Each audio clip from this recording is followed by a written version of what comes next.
Hello everybody! I have two things to tell you. The first one is that I really miss chess.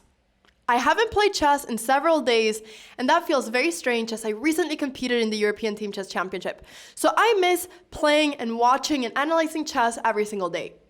Now I also really miss my parents because I saw them like every day during the event, and now I haven't seen them in so long. So I thought, what can I do to combine both chess and my parents?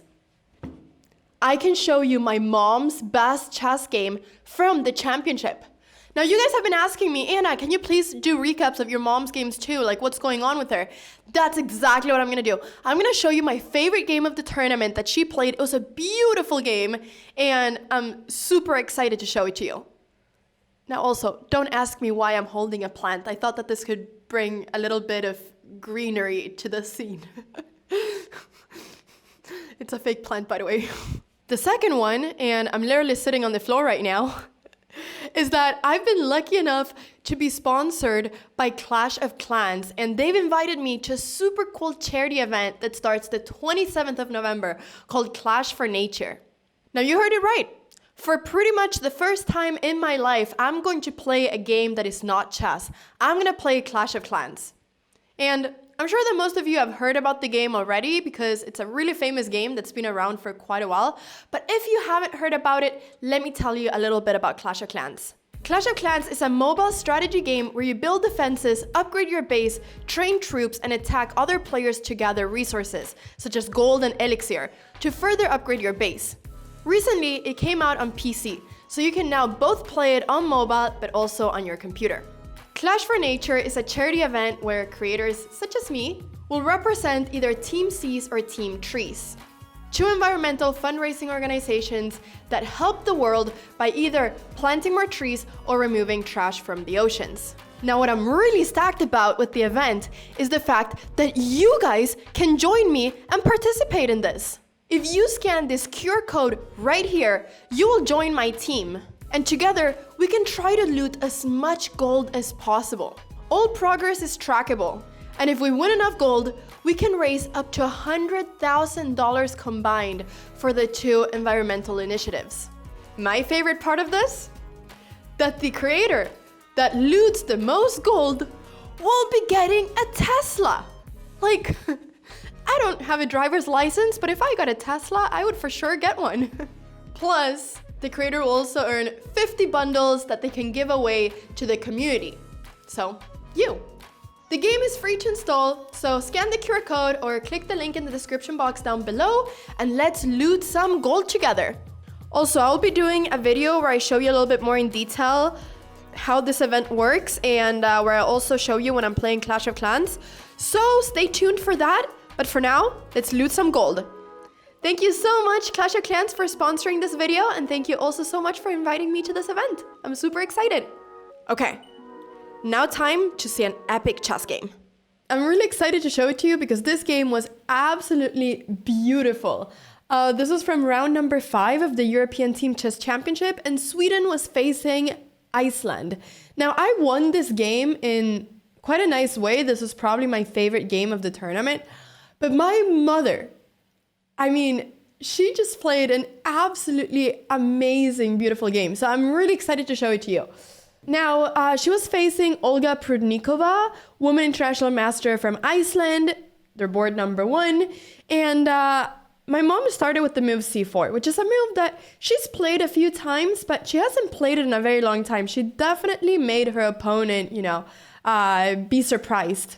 Now, her opponent went knight f6, knight c3, and d5. And my mom, she told me after the game that she had prepared this. She thought that the opponent was going to try to get into a Grunfeld no matter what. So here she captured, and then went g3. And I'm going to be completely honest, these sort of positions are way out of what I typically play. Like, this is very different from what I typically play.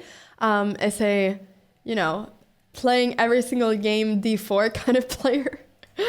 But her opponent went g6, bishop g2. She's fianchettoing this bishop, threatening the knight, and knight b6. Now she went d3, bishop g7, and now she did a move that looks a little bit strange, which is that she went bishop e3. And this is like the top engine line, and like, you know, my mom had prepared all of this. Like you can see on her time that she's playing very quickly. But this move is a little bit, looks a bit weird because she's placing the bishop right in front of the pawn. But the idea is that she's never going to push this pawn anyways, because if she would ever push this pawn right here would become very weak, and it would become a backwards pawn. So you don't really want to push this pawn anyways. So the opponent went knight c6, and now my mom just simply took the knight, which also looks slightly weird because you're giving away the bishop here. But these pawns are just going to become very weak. These are some double pawns, and this is going to be like a long-term weakness for black. So my mom now went queen d2, and the idea is that if she castles, if the opponent castles, then maybe at some point she can start going bishop h6, h4, h5, and go for the attack. And you know, like my mom, she may seem like a, how do I put this? She may seem like a positional, you know, calm chess player. But truth is that my mom is 60 years old and she is an aggressive chess player. Like, don't think that because someone is a little bit older that they're going to be calm. No, my mom is aggressive. Like, my mom plays amazing aggressive chess. She also plays great positional chess, but she plays amazing aggressive chess. So, you know, like, she was definitely in her zone right now. So the opponent went h6 to prevent the bishop from coming up over there. And now my mom just simply went rook c1. One, developing the rook because the rook is doing absolutely nothing on a1. But two, also putting a little bit of pressure on this pawn right here. So knight d5 was played. She developed. Bishop h3 to stop her from castling and maybe threaten this. And now she said, let us trade a pair of bishops. So bishop d4. What's the plan? Well, the plan is that if the opponent would take and take, this knight would be amazingly placed here, threatening this pawn. But not only that, this pawn would also forever be weak, and it would be really hard for black to castle. So the opponent went f6 to prevent the trade of bishops. And, you know, so far, like, the opponent has played really well. Like, the opponent has played, like, pretty much all the best moves. And now, rook g1 was played. My mom doesn't want the opponent to go bishop g2. Now the opponent did a little bit of an interesting move. She went e5, bishop c5, just to prevent the king from castling. Bishop went back, and now, boom, this pawn right here is becoming a target. So, you know, this pawn needs to be defended. Okay, the opponent went king f7 to defend the pawn. But now this king is not going to be able to castle anymore. And even though it may seem like everything is fine, these pawns are actually starting to become pretty weak. So my mom is slowly but surely like creating small weaknesses. And she ended up going e4 over here, threatening the knight, asking, you know, where's the knight going to go? If the knight would capture on c3, the idea is that she's going to take with the queen. And now all of a sudden, this diagonal could start becoming a little bit weak. Plus, these pawns, once again, are becoming very weak. So, you know, my mom's opponent's position, Olga's position, is slowly but surely crumbling. So she went knight b6, and now f3, asking where the bishop is going to go. Bishop e6 makes a lot of sense. And now f4. She wants to go f5. And she wants to, you know, get the bishop out of e6. And if she's able to go f5 and this pawn would move, well, then all of a sudden, this diagonal would become super weak. And my mom would be able to bring in the queen over here. So my mom is just finding a diagonal to bring her queen in. I mean, either this diagonal or this diagonal. She wants to go to one of the two diagonals. And now, Olga made a huge mistake. She went g5, which may not seem like a big mistake, and it seems like it makes sense because she's threatening this knight. She's asking where the knight is going to go. But my mom just didn't care about defending the knight. She literally just went, boom, f5, best move in the position. Why is it the best move in the position? Because actually here, Olga does not want to take. She does not want to take on h4. And now this diagonal has become open at the same time as this bishop can literally not go anywhere in this diagonal. All of a sudden, my mom is getting both this diagonal and this diagonal open for the queen to enter. And why does Olga not want to take her? Well, because if she takes, then, you know, there's takes. G takes h4. There's nothing crazy, but this file is open. This king is super weak. Let's say that the bishop would move. Then you can just trade. And then, she can go knight e2, and the idea is that she's going to try to bring up a knight to f5. This pawn is very weak.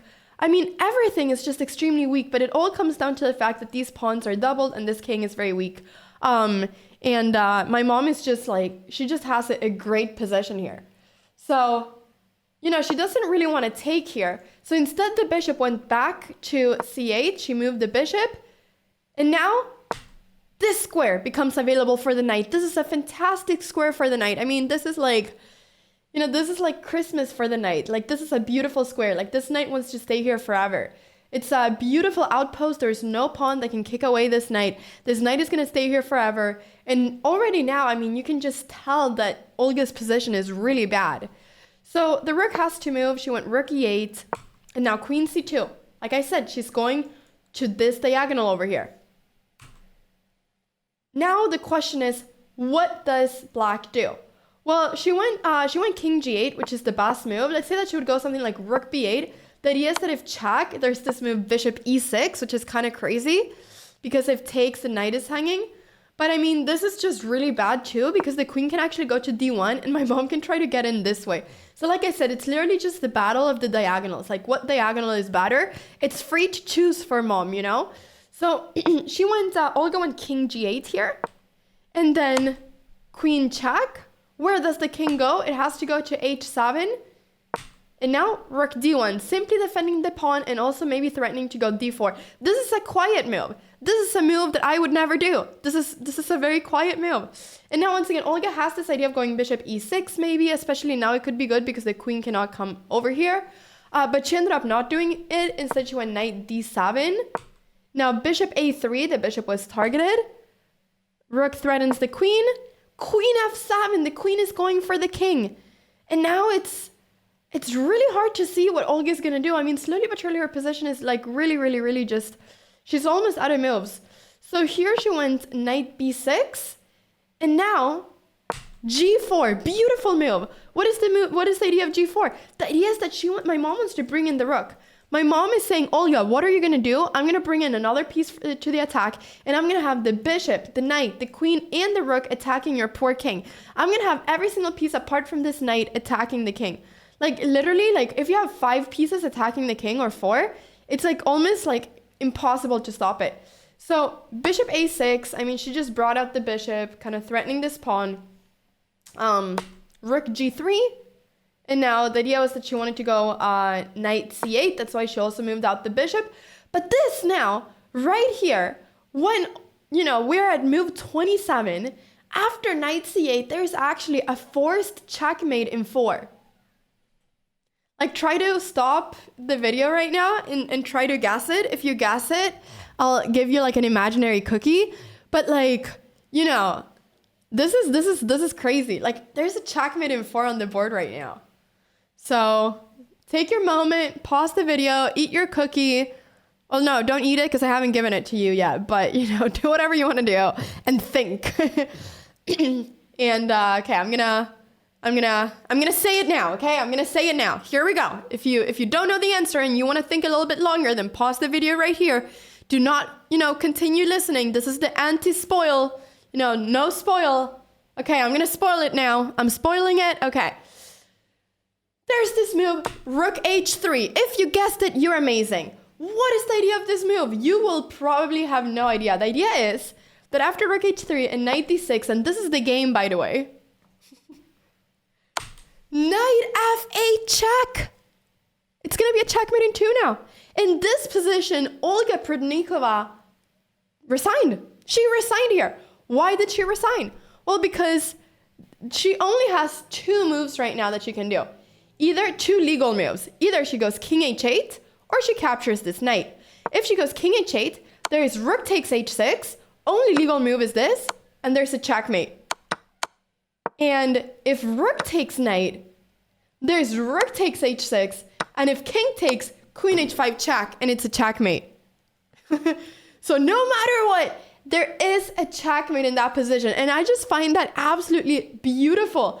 I mean, come on, like, knight f8 check is such a beautiful way of ending the game. In a classical tournament representing your country, playing against, you know, I mean, my mom had quite a lot more rating, but still, this is a 2270 woman international master. This is a strong player. finishing it in 29 moves in this beautiful way, I just find amazing. I thought this was beautiful. Now you may ask, could she have done something to prevent it? Well, yes, knight c8 was a mistake. This just leads to a forced checkmate. Here, the best thing that Olga could do, apparently, was to go queen d7, try to trade queens, and then after knight e7, just simply sacrifice an exchange, and then just force a trade of queens being exchanged down. But this would most probably have led to my mom winning too, as an exchange is quite a lot of an advantage, and especially at this level. I mean, I'm sure that my mom would have won this. So this, everybody, was the game that I wanted to show to you. You guys have been asking me every day, Anna, can you show some of your mom's games? This is what my mom was doing when I was playing my games. This is what my mom was up to. She was beating 2200s. So I hope that you enjoy the game. I do think that this game was absolutely beautiful.